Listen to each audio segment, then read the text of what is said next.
நண்பர்களே, மாணவர்களே, உங்கள் அனைவருக்கும் உங்கள் வாத்தியாரின் முதற்கண் வணக்கத்தை தெரிவித்துக் கொள்கின்றேன்.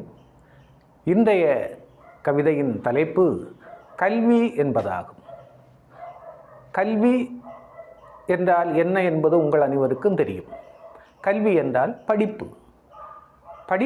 படிப்பதற்காக, கல்வியை கற்பதற்காக நாம் பல கல்வி நிறுவனங்களுக்கு செல்லுகின்றோம். ஏனென்றால் கல்வி கிடைத்தால்தான் ஒரு மனிதன் முழு மனிதன் ஆவான். கவிஞர் பாரதிதாசன் கூட கல்வி இல்லாதவனை பற்றி சொல்லும்போது, கண்ணிலான் கல்லான் அவன்பால் எல்லா நோயும் எப்போதும் உண்டு என்று சொல்லுகின்றார். இந்த வரிகளிலிருந்து கல்வி எவ்வளவு சிறந்தது என்பது உங்கள் அனைவருக்கும் புரிந்திருக்கும். கல்வி இல்லாதவன் உண்மையிலே ஞானக்கண், அகக்கண் இல்லாதவன். அவனிடத்தில் எல்லா நோய்களும் எப்போதும் உண்டு என்று சொல்லுகின்றார்.